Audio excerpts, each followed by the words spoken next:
What's up, my YouTube family? It's Roberto with the Yugioh Sports Center back with another deck profile, guys. And this time I am showing my favorite deck of all time, the deck that I've been playing for years, Pendulum Magician. Now, this is a more of an old school list for those of you who like playing older version of Pen Magicians and not all the extra stuff. So I hope you guys enjoy it. This is my personal favorite deck. Um, I could tell you a million things about this deck, but one thing for sure is this deck has done a lot for me, and I can play it to the T. So let's jump right into it. This is my basic list for Pendulum Magician. So start off one Astrograph. I mean, you can only play one. Um, you just it's always giving you card advantage because of destroying cards, and a lot of your cards destroy themselves and allows you to add. Chronograph is another staple that you need to play because it helps you. One, it has the effect where you can special from hand. If a card is destroyed, you can special summon another monster from your hand. Doesn't matter what monster it is. And it has a scale effect where it can special out Time Gazer or put Time Gazer in scale. This is just a free monster on board at times or a free rank 8 scale, depending on what's in your other scale.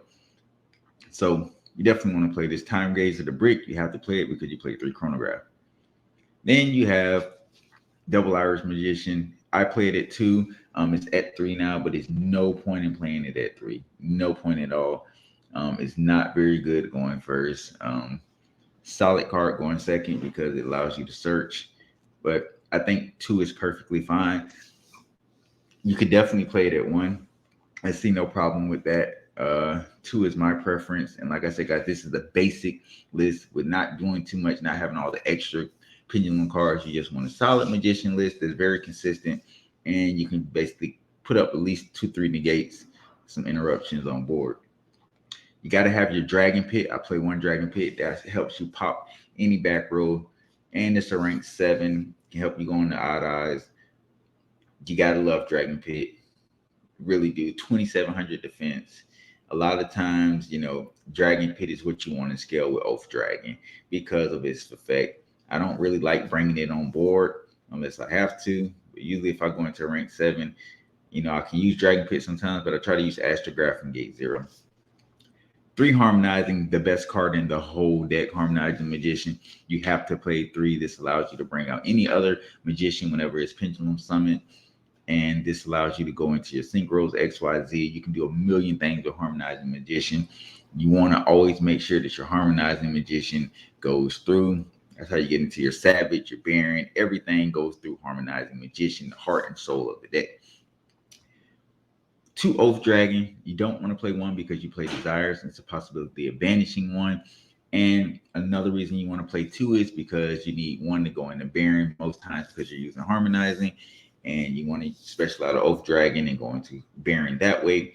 2, another reason is Oath Dragon allows you to continue to recycle your scales. Always having that Dragon Pit and Oath Dragon and scale is like the 1-2 punch that you want, and usually they're protected by a pin call. Oath Dragon is a very amazing card, and it's wind, and it has an effect too where you can add from your graveyard to your hand or your scale to your hand. Like, Oath Dragon is a very amazing card.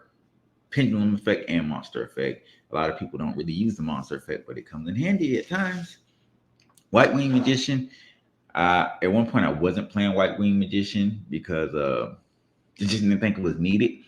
But now more than ever, I realize how important it can be because you can use White Wing and Chronograph to go into Baron 2. White Wing, just another card that you can help go into synchros without harmonizing, because sometimes you may have a Dark Worm or something, and you want to get into those synchros, but you can't always do it with harmonizing because harmonizing only works with magicians. So White Wing comes in effect, and it has a scale effect where if you target a dark spellcaster with any type of a targeting effect, you can negate that card while this is in scale and destroy it. And then you negate that effect, and then you destroy this card. So that's a solid effect. A lot of people don't know about that effect. Black Fang, very good going second. It has the cut the attack in half, and then it has the destroy effect. You can special out a dark spellcaster from grave.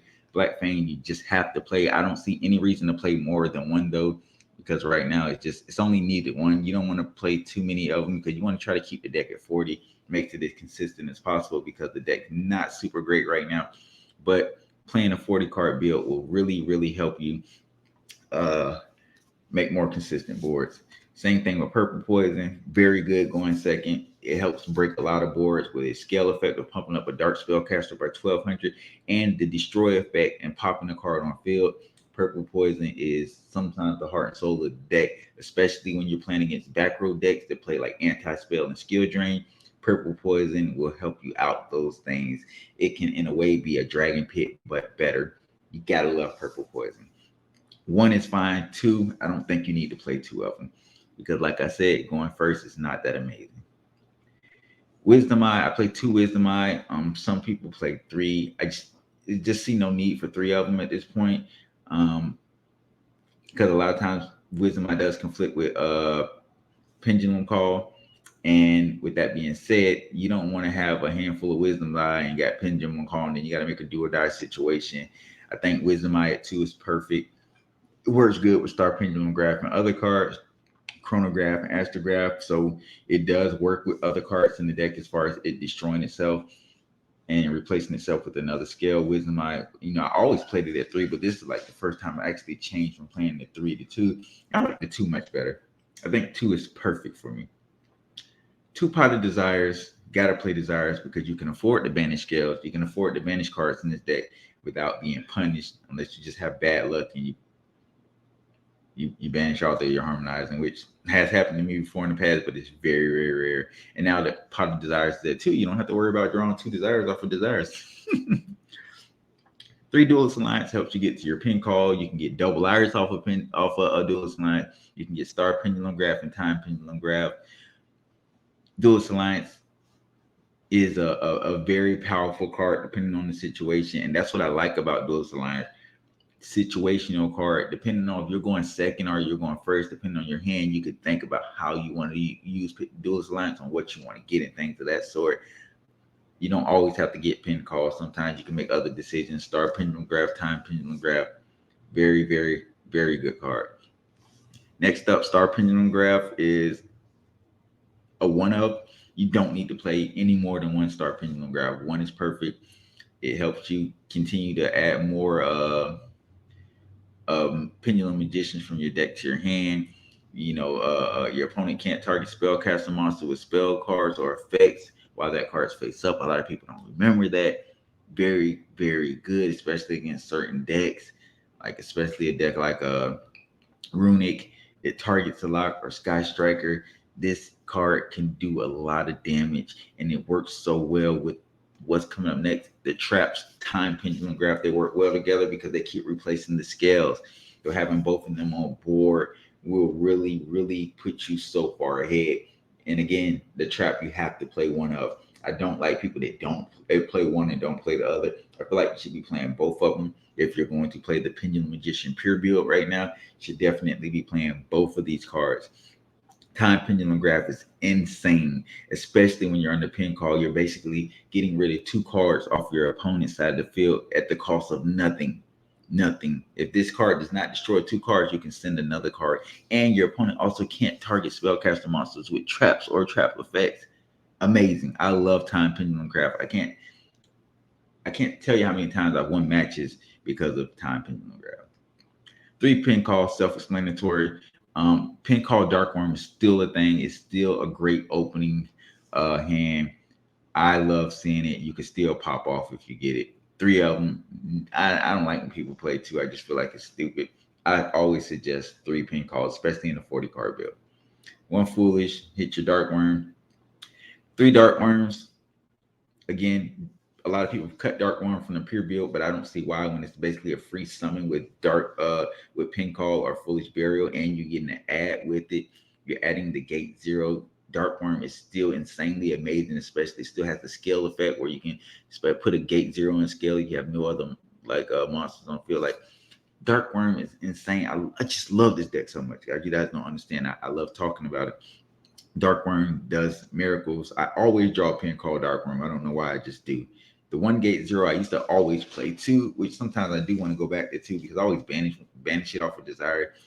But sometimes you could brick off two because you don't want to always see that. You don't want to see it in your opening hand, but you don't want to not get it off a dark worm. You get what I'm saying? And it also can be a great target for Allure Darkness, which we're going into next. 3 Allure gives you some draw powers, help you unbrick your hand if you do draw a bad hand or unplayable hand, or just a hand that's just not that great. Allure Darkness does that for you. Yes, you play a lot of non-dark monsters, but you play a lot of dark monsters. Also, 9 times out of 10, you're going to have a dark monster in your hand. You just don't want to have one of those hands where you gotta banish harmonizing. The old school 3 Apex Avion, you don't have to play this, guy. This is my personal choice. This can be any 3 other cards. There are magicians that I'm not playing that some people probably play, like Siesta, the one that allows you to add a pendulum from the deck, or you can play Perform Power Joker, which I just don't think is needed in the deck because a lot of times you don't want to waste that normal summon. You want to do something completely different with it. I like Apex Avion. It is another negate to put on board, especially when you can't play around Nib. Apex Avion gets the job done, and it's a win. So it works very good in a lot of situations. Don't sleep on Apex Avion. This is the Jeremy Mitchell special, guys. Last but not least, I play one Tuning Magician. I just put this back in. It came up so many times, so I was like, forget it. I'm just gonna put it back in the deck. Guys, you know what Tuning Magician does? Basically, it's a free special summon from the grave hand or anywhere. If you have 2 magicians in scale, um, you can bring yourself back. You lose 400, but what is that? Nobody cares. You can pitch it off foolish. Tuning Magician's a rank 1 tuner. You can go into rank 8s or whatever. You can do a lot of things. Rank 7s with Oath. With Gate 0, you can go to rank 8. It does a lot. Tuning Magician can sometimes there'll be a brick, but a lot of times it's great, especially with Ping Call and Foolish Burial. I love the combo. Tuning Magicians are great. You don't have to play it though. These last 4 are cards that you do not have to play, but they work well in the deck. Now to the side, 2 Cosmic, 1 Harpy Feather Dusters. You don't want to get caught up playing against the back row deck and getting blown out by a deck like Labyrinth or Alter Guys or something, because you can't out the back row and they're just solemn strikes and all this type of stuff. So you have to have something to blow through the back rows, and that's what we see right here. 2 Cosmic, 1 Harpies, 1 Dark Ruler. I was really debating on if I want to play 3 Dark Ruler and not play the next card you see is Lava Golem, but I just decided to, I'll play 1 and 2. Dark Ruler probably would be the better option in this deck, which I probably would change out these 2 Lava Golem for 2 more Dark Rulers. But this right here is just something I was testing out. I wasn't too sure yet. And then your 2 Lava Golems. 3 Evenly, again, another card that kills back row, and it also wins against a lot of top tier decks like cash tier decks that don't really put up negates but make boards. And some people like to vomit their whole hand on board, and Evenly just wrecks them. I love it. 3 Droll.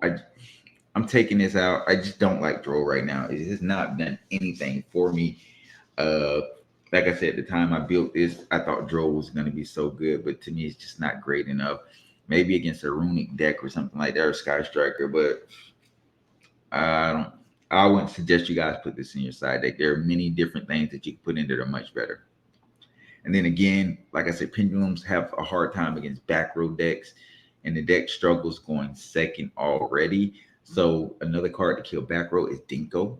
This card is amazing against back row 1 because once you summon it, they're just screwed after that. Nothing else they can do. And you can just OTK through whatever else they have. If they're playing the back row deck and you summon Dinko, you're just OTKing them because you're Pendulum summoning out, and you're just, you're going into a lot of crazy stuff. And there's some cards from my extra deck that help OTK. Dinko is the card. I think only in Pendulums and a few other decks you can play Dinko in, and this is one of the decks you can. So let's get into the extra deck. We play 1 Sling. This is part of the combo. You definitely have to play it, but you don't want to play more than 1 because you never really need more than 1. And your extra deck is really tight. Access code is OTK. You need access code. It definitely helps push through a lot of times when you can't go into a whole bunch of your extra deck monsters, but you still need to clear board. Access code is always there, and it usually helps clears the board and does a lot of damage if not OTK. Beyond the Pendulum, great card. I love it. Just not Electromite. I wish it was. We're coming out with a new Pendulum card that could probably be helpful, but I don't think it's going to really change the deck to make it a tier 2 or tier 1 deck. Beyond Pendulum's good though. Uh, I was liking when I was playing the Mythical Beast engine at one point. I changed it a little bit, but I do have that build that I'll be showing you guys later on in the future. Apolloso is part of the combo. I usually make Apolloso, Savage, Baron. This card is very good. You want to play it in there. Again, like Beyond the Pendulum, you only need one because you're not going to continuously keep having to go into them. If you're going into them that much, that means your match is too long. With Pendulums, you kind of want to OTK. You don't want to have those long grindy duels because this is not a deck that grinds. Savage, self-explanatory. This is part of your combo. One of the negates you put up. I love Savage. Savage is going to be around. You never take Savage out of Pendulums. Keep it in 24/7, 7 days a week, 365 days a year. We love Savage. Let's go. Baron, another negate that we like to put up. Baron is very solid. The only thing I don't like about Baron is that it can only negate one time, which is dumb. Why couldn't it be once per turn? Like once you negate, you just can't negate with it no more. But it does have the effect where you can pop a card on the field, which is very powerful. Especially going second. Then we have Supreme King Dragon Clearwing. I love this card. I don't see why people don't play it. One, it has two amazing effects, and it helps you break boards, especially if you Dark Ruler and you're trying to clear out a board quickly without having to do all the other bull crap. This card, whenever it's Synchro Summon, one, you got to use one tuner and one non-dark tuner Pendulum monster. It destroys all face-up monsters on your opponent's side of the field. So automatically you're clearing out your opponent's whole board. That's only one effect. The other effect, if it battles with a monster, you can use the effect, it destroys that monster, and your opponent takes battle damage equal to that monster's original attack. That is insane. Insane. Next up, we have F.A. Don Dragster. It's just another negate. I was bouncing back and forth between this and another card. I can't remember what the other card. I think it was Omega. But I end up ultimately sticking with this Omega. I just, I didn't really like it too much in the build, but I did like it. How you just have those cards where sometimes you play and you're like, it's not all that great. And it shows you, it lets you know what your opponent's playing a lot of times. So that was the good part about it. I might flip flop and put Omega back in because a lot of times I don't even go into Dragster. I really only need one rank 7, which leads us to our next one is Cyframe Frame Lord Zeta. This card is super good. Super good. People just don't understand how impactful this card can be when it's banishing a face-up attack position monster that's special summon. A lot of times people need that. And, if they're link monster and there's part of their combo and you banish it, they don't get it back into to the next standby phase. So now you just kind of killed their whole combo.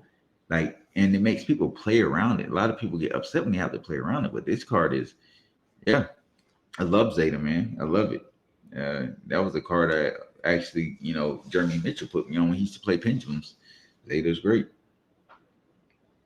Next up, we have Supreme King Dragon Dark Rebellion. This card won me a million duels. I love it. So let me explain to you. Use 2 level 4 Dark Pendulum monster. When it attacks before damage calculation, you can detach one material, make whatever your opponent's attack is go to 0, and he gains his attack. So if you're 2,500 attack, he gains 2,500, which will make him 5,000. They go to 0, they take 5,000 damage. You guys don't even know how many times I've OTK with this. Anybody that knows me, when they see this come out board, or anybody in Jacksonville, when they see this card come out in Pendulum, they know it's GG for whoever you're playing against. Time Star Magician. I really shouldn't have to explain this one. I don't know why people don't play it in Pure, but you should definitely play it. Very, very good card. It allows you to add a dark spellcaster from the deck, graveyard, or your face-up extra deck. It just doesn't get any better than that. A lot of people always go for the deck most of the time, when in reality, sometimes you don't want to burn through all your magicians. All your spell cards, dark spellcasters in your deck. You can get it from your graveyard if you have it in your graveyard. If it's something in the extra deck that you want to add back that you can't pendulum, you can add that. You don't always have to go to the deck. And it protects. It works good with Time Pendulum Grab. It protects the scales from being destroyed. Very solid card, and it'll work good with the new Pendulum card that's coming out. Tornado Dragon was something I just put in. So Tornado Dragon I wasn't playing, but I was playing Dweller, and everybody knows Dweller is my baby. This is the first time I've ever took it out. But right now I just didn't see Dweller as impactful. All the matchups I have a hard time with, Dweller just doesn't have any impact in the match. So I decided to take it out and put Tornado Dragon in because I feel like Tornado Dragon was more diverse and worked better against more decks than Dweller did. So I decided to put Tornado Dragon back in. I think when I make a lot of boards, Tornado Dragon is usually on the board and he's much more impactful, and it helps break boards too. Sometimes you lose to those floodgates, and Tornado Dragon can help out. Next up, Silent Honor Arc number 101. Um, this card was real popular during when I used to play it in Sky Striker format. We used to take their link monsters and we target so one guy detach two materials, target one face up special summon monster your opponent controls and face up attack position it and attach it to this card. We should do it against Sky Striker, and this is a way for us to OTK Sky Striker. I thought it was good again this time around, so I decided to play it again. I haven't really brought it out much, but I'm gonna keep it in for a little bit longer and see how things play out, see how much more I like it, and then we'll move forward from there. But I still think it's a solid card, and a lot of people just, they don't respect it. No one's expecting it neither. So, and again, this card is just on the field would be destroyed by battle of card effect. You can detach one material instead. Nice. And then next up, we got Odd Eyes Absolute Dragon. This is the rank setting that you go into, and itself has a good effect. Not just the effect of special summon Vortex when it's sent to the grave, but also if you leave it in an attack position, it can negate attacks, and it can protect your Apolloso sometimes. I've done it before. And you can keep doing it. You can detach both and negate attacks and protect it, and you can keep using the Apolloso. So don't sleep on Absolute Dragon itself, because a lot of people just use it just to ditch off to go into what we have next, which is our Odd Eyes Vortex Dragon, one of my favorite cards, fusion cards in the game. When it's special summon one, it can bounce the face up attack a position monster and return it back to the hand. Then also it can it's an Omni negate anything by shuffling a Pendulum monster from your extra deck back into the deck, guys. So very solid deck overall. I love pendulums, guys. This is the Jeremy Mitchell special, the old school pendulums. If you guys like it, let me know in the comment section what you think. And what does your pendulum build look like, guys? Let me know what deck you want to see me post next. And I can tell you now that I will be playing pendulum some in Dueling Book to rank up. My goal is to get top 10 ranked on Dueling Book, and we'll see how things go from there. Thank you, and talk to you guys later. Peace.